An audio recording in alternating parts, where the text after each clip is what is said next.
পশ্চিম বর্ধমান জেলা আসানসোল আদালতে বোমাতঙ্ক। মঙ্গলবার সকালে 11টা একটা হুমকি মেল আসে বলে আসানসোল জেলা আদালতের জেলা বিচারক জানিয়েছেন। বাংলায় লেখা তামিলনাড়ু থেকে আসা এই মেলে আদালতে RDX লাগানো রয়েছে বলে জানা গেছে। স্বাভাবিকভাবে গোটা আদালত চত্বরে আতঙ্ক ছড়িয়ে পড়ে। জেলা বিচারক সঙ্গে সঙ্গে এই মেল আসার কথা আসানসোল দুর্গাপুর পুলিশ কমিশনারকে জানান। এরপরেই আদালতে চলে আসে বিশাল পুলিশ বাহিনী।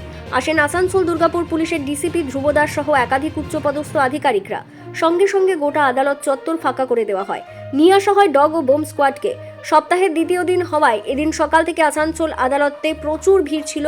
আইনজীবী পুলিশের পাশাপাশি ছিলেন বিচার চাইতে আসা অনেকে। একাধিক থানা ও আসানসোল জেল থেকে নিয়ে আসা হয়েছিল বিচারাধীন বন্দীদেরও। সবাইকে সরিয়ে নিয়ে যাওয়া হয়, একেবারে ফাঁকা করে দেওয়া হয় গোটা আদালত ভবন ও আসানসোল আদালত চত্বরকে। এরপরই পুলিশ আধিকারিকরা তল্লাশি চালানো শুরু হয়। শেষ খবর, তল্লাশি চলছে। পুলিশের এক আধিকারিক বলেন, তল্লাশি চলছে, নিরাপত্তার স্বার্থে সবাইকে সরিয়ে নিয়ে যাওয়া হয়েছে।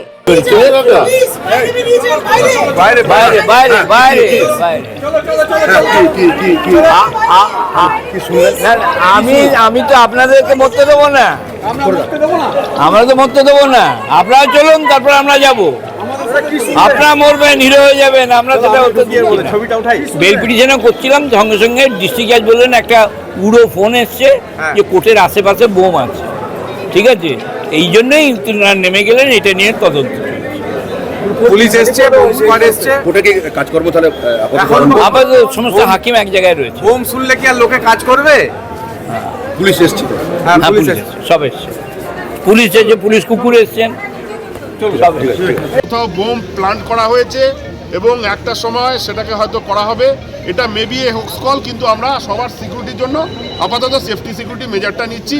বোম স্কোয়াড এসে গেছে এবং এখানে এসে গেছে, তাদেরকে এখানে করা হচ্ছে। আর কিছু না, আপনাদেরও সহযোগিতা চাই। বয়ানে লেখা রয়েছে যে কোনো একটা অর্গানাইজেশন এখানে এটাকে প্ল্যান্ট অলরেডি করে দিয়েছে, অলরেডি বোমটাকে প্ল্যান করে দিয়েছে, সেই জন্য পুলিশ থেকে এখানে নেওয়া হচ্ছে। আমরাও সেফটি সিকিউরিটি মেজার নিচ্ছি। আর কিছু না। কটার সময় মেলটা আছে? টাইমটা এসছে 11টা সাড়ে 11টা পুরো খালি করা আছে।